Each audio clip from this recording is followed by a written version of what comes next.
Bonjour, je suis Nathalie de Phytoki et je suis ravie de vous retrouver pour ces nouveaux messages des plantes et des mondes subtils. Alors aujourd'hui, nous allons aborder le sujet de la protection parce que ça revient très régulièrement et comme il y a eu plusieurs messages récents sur ce sujet, c'était le bon moment. Alors au début, on a un message très imagé pour celles et ceux qui aiment bien la cuisine. Donc c'est comme trop de sel ne permet pas la fermentation, trop de protection ne permet pas la transmutation. Je le répète, comme trop de sel ne permet pas la fermentation, trop de protection ne permet pas la transmutation. Et ça, en effet, je le dis assez souvent, c'est-à-dire que si à un moment on est face à une personne blessante ou une situation blessante, évidemment, c'est important de se protéger. À un moment, par contre, il est nécessaire de dépasser cette protection et d'ouvrir pour pouvoir transformer, pour pouvoir dépasser, transmuter cette situation ou ces blessures-là. C'est un peu le sens d'ailleurs des messages suivants. Donc je vous dis le deuxième message. Aucun pas n'est trop petit, aucune ombre n'est plus forte que ta lumière intérieure. Avance avec confiance, en gardienne de ta propre vérité, et souviens-toi que tu n'es jamais seul sur ce chemin. Je vais le redire au masculin. Aucun pas n'est trop petit, aucune ombre n'est plus forte que ta lumière intérieure. Avance avec confiance, en gardien de ta propre vérité, et souviens-toi que tu n'es jamais seul sur ce chemin.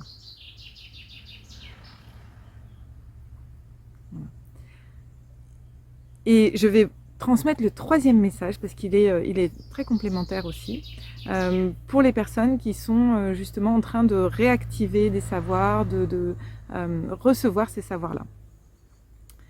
Tu es dépositaire de savoirs anciens, mais pour l'instant tu résistes à leur sagesse, par peur de soulever des blessures anciennes.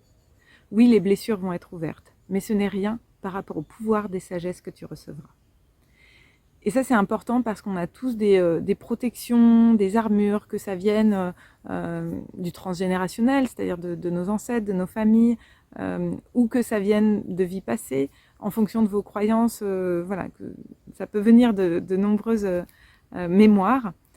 Et ces armures-là, on nous demande maintenant de les transformer, de les ouvrir pour pouvoir mieux recevoir ce qu'on a à recevoir pour aller vers nos talents, nos dons, vers leur expression en tout cas, pleine et entière, et pour ouvrir son cœur. S'il y a trop d'armure, trop de protection, tout ça ne va pas atteindre, toutes ces énergies qu'on reçoit ne vont pas atteindre le cœur.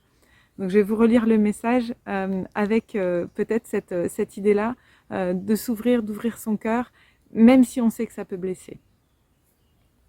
Tu es dépositaire de savoirs anciens, mais pour l'instant tu résistes à leur sagesse par peur de soulever des blessures anciennes. Oui, les blessures vont être ouvertes, mais ce n'est rien par rapport au pouvoir des sagesses que tu recevras.